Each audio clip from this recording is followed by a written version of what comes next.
ओम गणेशाय नमः। स्वागत है आप सबों का हमारे YouTube चैनल भक्ति से तृप्ति पर। दोस्तों, 29 जनवरी को माघ महीने में आने वाला सकट चौथ का व्रत कहलाता है। इसे साल का सबसे बड़ा चतुर्थी भी कहते हैं। आज के दिन गणेश जी की विशेष रूप से पूजा की जाती है। माघ के महीने में तिल का बहुत अधिक महत्व होता है, इसलिए इसे तिलकुटा चतुर्थी भी बोलते हैं। सकट का अर्थ है संकट।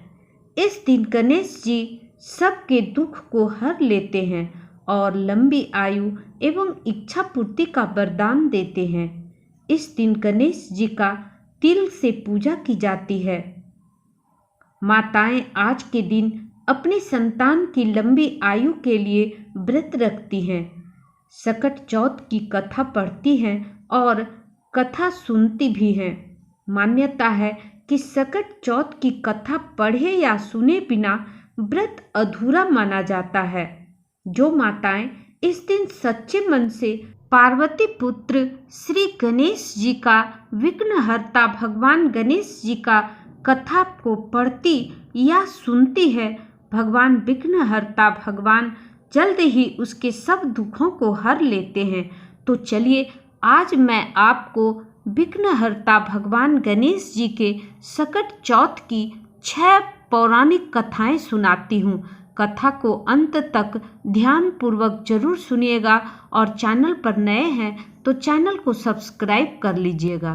सकट चौथ के पहली कथा के अनुसार एक बार माता पार्वती स्नान करने अपनी कक्ष में गई।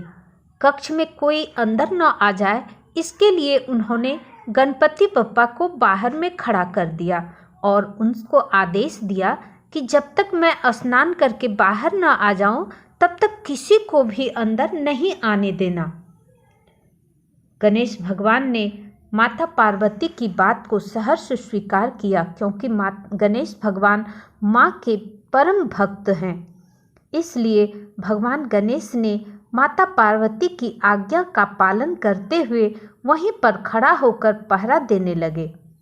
कुछ समय बाद देवों के देव महादेव माँ पार्वती से मिलने आ गए, लेकिन उनको भगवान गणेश ने माँ पार्वती से मिलने से रोक दिया। भगवान शिव ने कई बार प्रयास किया कि वह माँ पार्वती से मिल ले, लेकिन माँ पार्वती के आदेश के सामने उनकी एक न चली। माँ पार्वती के न मिलने पर भगवान शिव क्रुद्ध हो गए। इसके पश्चात उन्होंने अपने अस्त्र त्रिशूल से श्री गणेश जी का सिर धड़ से अलग कर दिया। जब माता पार्वती भगवान गणेश जी की आवाज़ सुनी तो वह दौड़ते हुए कक्ष से बाहर आई। वह अपने पुत्र का सिर धड़ से अलग देखकर अधिक दुखी हो गई और दुख से व्याकुल होकर रोने लगी। अपने पुत्र को जीवन दान देने का आदेश भगवान शिव को दिया। इसके बाद भगवान शिव ने एक हाथी के बच्चे का सिर गणेश जी के धड़ से लगा दिया। इससे गणपति बप्पा का दूसरा जीवन मिल गया। इसके बाद सभी देवी देवताओं ने भगवान गणेश जी को आशीर्वाद दिया।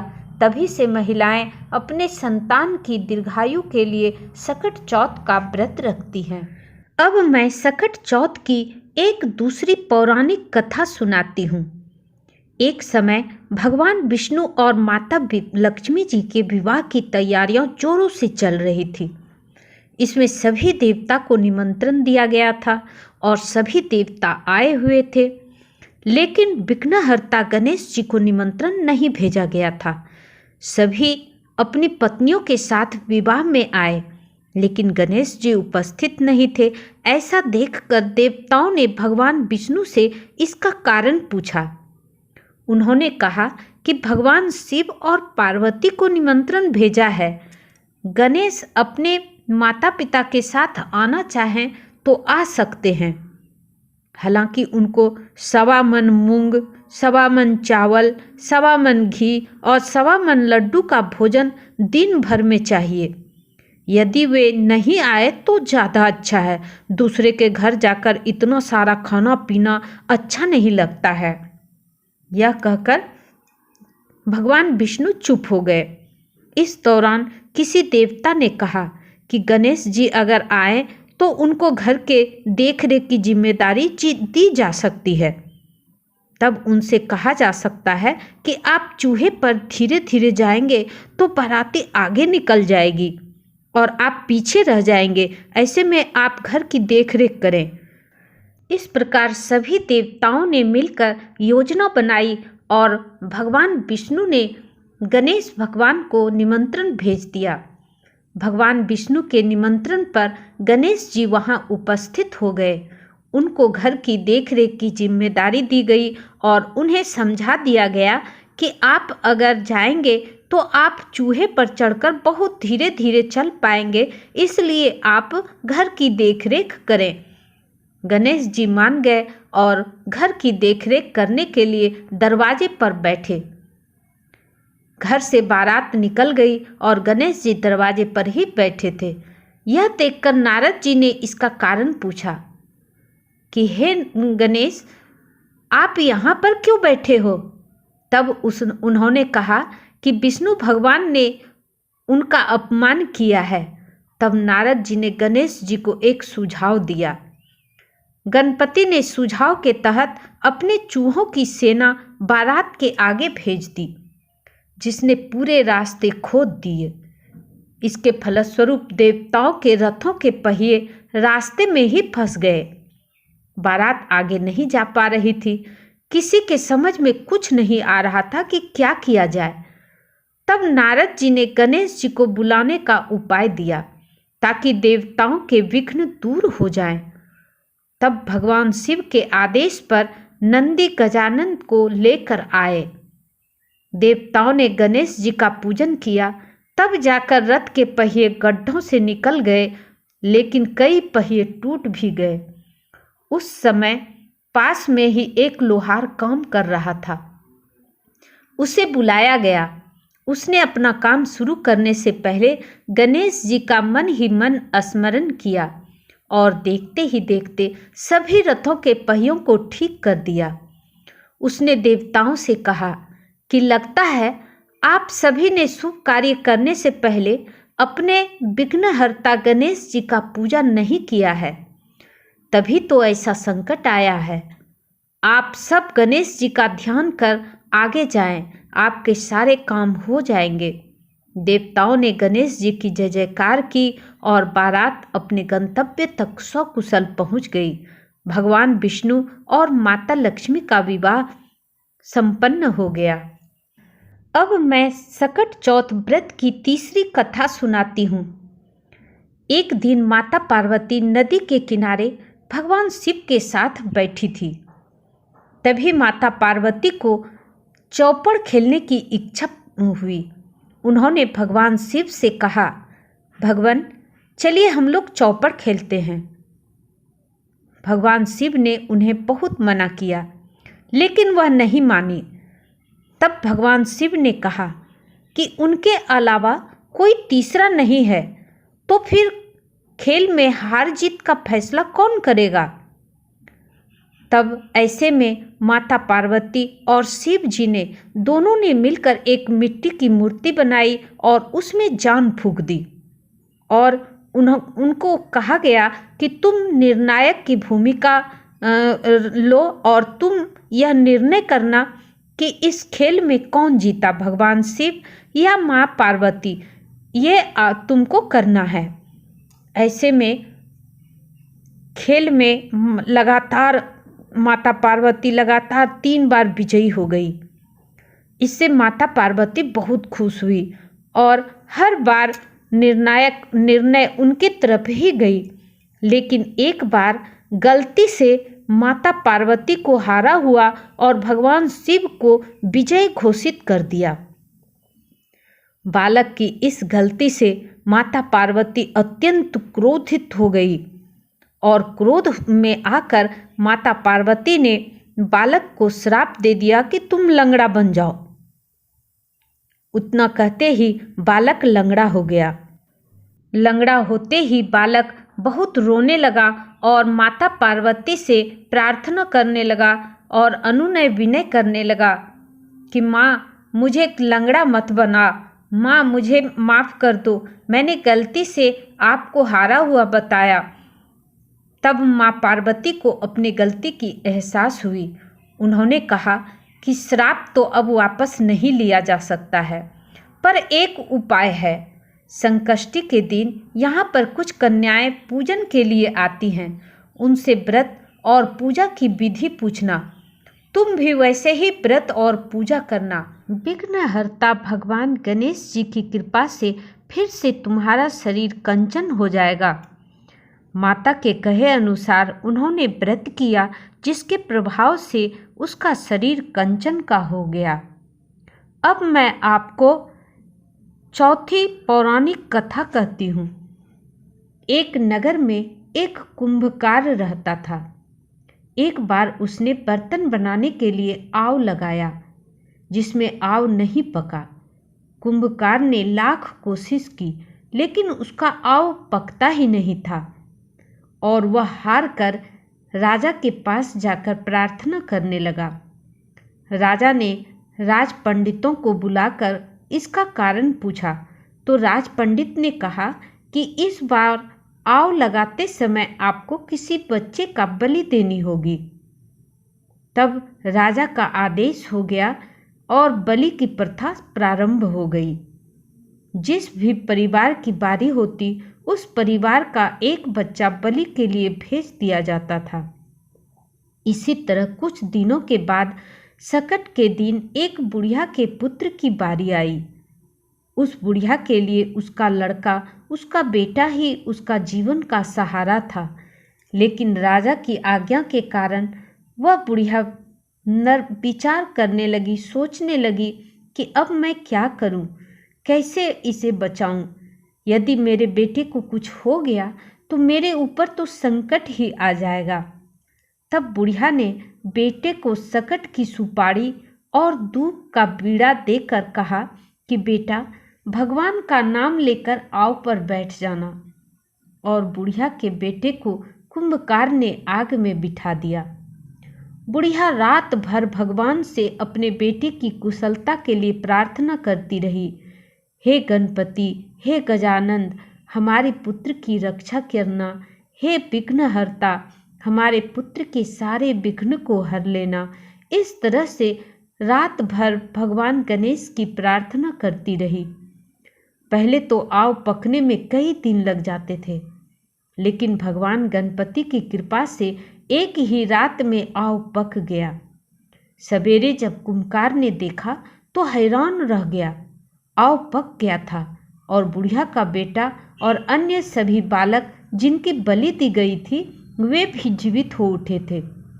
नगरवासियों ने सकट की महिमा को स्वीकार किया और उस लड़के को भी धन्य माना। संकटहर्ता भगवान गणपति की कृपा से नगर के अन्य बालक भी जी उठे।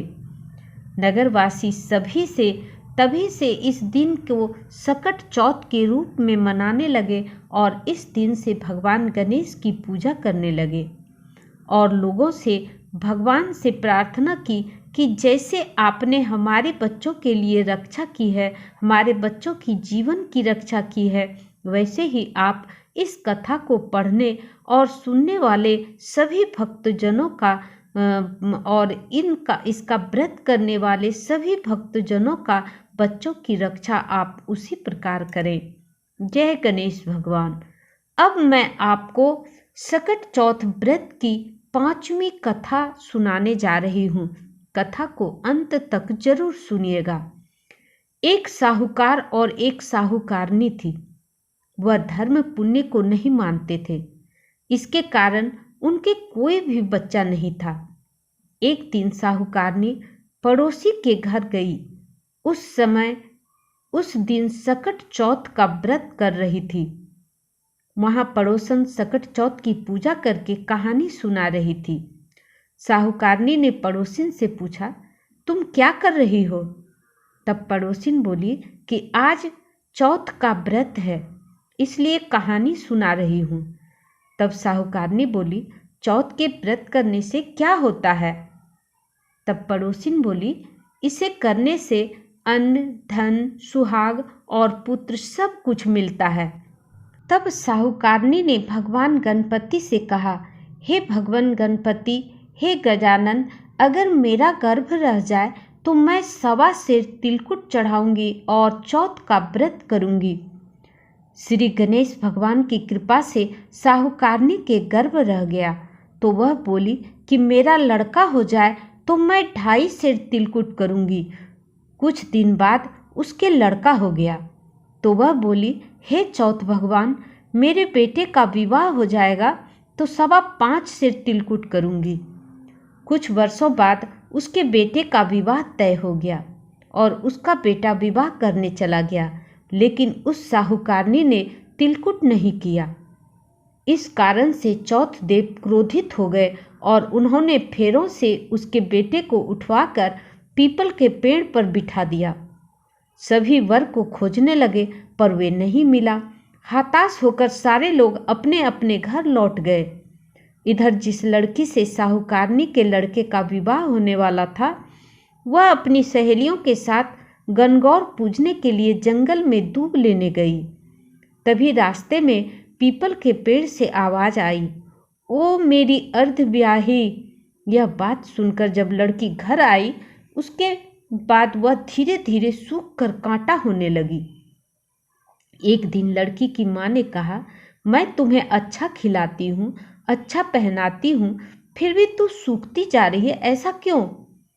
तब लड़की अपनी माँ से बोली कि वह जब भी दूब लेने जंगल जाती है तो पीपल के पेड़ से एक आदमी बोलता है, ओ मेरी अर्धब्याही। उसने मेहंदी लगा रखी है और मेरा सेहरा भी बांध रखा है। तब उसकी माँ ने पीपल के पेड़ के पास जाकर बोली और वहाँ जाकर देखा तो यह तो उसका जमाई ही है। तब उसकी माँ ने जमाई से कहा, यहाँ क्यों बैठे हैं? मेरी बेटी तो अर्धब्याही कर दी और अब क्या लोगे? साहूकारनी का बेटा बोला, मेरी माँ ने चौथ का तिलकुट बोला था लेकिन नहीं किया, इसलिए चौथ माता ने नाराज होकर यहाँ बिठा दिया है। यह सुनकर उस लड़की की माँ साहूकारनी के घर गई और उससे पूछा कि तुमने सकट चौथ का कुछ बोला है क्या? तब साहूकारनी बोली, तिलकुट बोला था। उसके बाद साहूकारनी बोली, मेरा बेटा घर आ जाए तो 2.5 मन तिलकुट करूंगी। इससे श्री गणपति भगवान प्रसन्न हो गए और उसके बेटे को फेरों में लाकर बिठा दिया। बेटे का विवाह धूमधाम से हो गया। जब साहूकारनी के बेटा एवं उनका बहू घर आ गए, तब साहूकारनी ने 2.5 मन तिलकुट किया और बोली, हे चौथ देव, आपके आशीर्वाद से मेरे बेटा और बहू घर आ गए हैं, जिससे हमेशा तिलकुट करके व्रत करूंगी। इसके बाद सारे नगरवासियों ने तिलकुट के साथ सकट व्रत करना आरंभ कर दिया। हे सकट चौथ, जिस तरह साहूकारनी को बेटे बहू से मिलवाया, वैसे ही हम सब को मिलवाना। इस कथा को कहने और सुनने वालों का भला करना। अब मैं चौथ माता यानी सकट चौथ की छठी कथा सुनाती हूँ। एक बुढ़िया थी, वह बहुत ही गरीब और दृष्टिहीन थी। उसके एक बेटा और बहू थे। वह बुढ़िया सदैव गणेश जी की पूजा किया करती थी। एक दिन गणेश जी प्रकट होकर उस बुढ़िया से बोले, बुढ़िया माँ, तू चाहे जो हो मांग लो। बुढ़िया बोली, मुझे तो मांगना नहीं आता है, कैसे और क्या मांग लूं? तब गणेश जी बोले, ठीक है, तो एक काम करो, तुम अपने बेटे और बहू से पूछकर तब मांग लेना। बुढ़िया ने अपने बेटे और बहू से पूछा कि गणेश जी कहते हैं कि मैं तुमसे प्रसन्न हूँ और तुम कुछ मुझसे मांग लो, जो मांगोगी मैं दूंगा। बताओ मैं क्या मांगूं? पुत्र ने कहा, माँ तू धन मांग ले। लेकिन बहू ने पूछा, जब बहू से बुढ़िया पूछी तो बहू ने कहा कि माँ तुम नाती मांग ले। तब बुढ़िया ने सोचा कि ये दोनों तो अपने अपने मतलब की बात बता रहे हैं। अतः उस बुढ़िया ने पड़ोसिन के से पूछा कि मैं क्या मांगूं? तब पड़ोसिन ने कहा, बुढ़िया तू थोड़े दिन ही जिएगी, क्यों तू धन मांगे और क्यों नाती मांगे? तू तो अपनी आंखों की रोशनी मांग ले, जिससे तेरी जिंदगी आराम से कट जाए। इस पर बुढ़िया बोली, हे गणपति भगवान, अगर आप मुझसे प्रसन्न हैं तो मुझे 9 करोड़ की माया दें, निरोगी काया दें, अमर सुहाग दें, आँखों की रोशनी दें, नाती दें, पोता दें और सब परिवार को सुख दें और अंत में मोक्ष दें। यह सुनकर तब गणेश जी बोले, बुढ़िया माँ, तूने तो हमें ठग लिया। फिर भी तुमने जो भी मांगा है, वचन के अनुसार मैं तुझे सब कुछ दूंगा। और यह कहकर गणेश जी वहाँ से अंतर्ध्यान हो गए। उधर बुढ़िया माँ ने जो कुछ मांगा था वह सब कुछ मिल गया। उन्हें आँखों की रोशनी मिल गई और उनके घर में अन्न धन सब कुछ भर गया। और उसकी बेटे और बहू एवं उसके नाती पोते सभी बुढ़िया की बहुत आदर सत्कार करने लगा। इस प्रकार बुढ़िया इस लोक के सभी सुखों को भोग कर अंत में मोक्ष की प्राप्ति की। हे गणेश जी महाराज, जैसे तुमने उस बुढ़िया माँ को सब कुछ दिया, वैसे ही सभी भक्तजनों को सब कुछ देना। ओम गणेशाय नमः।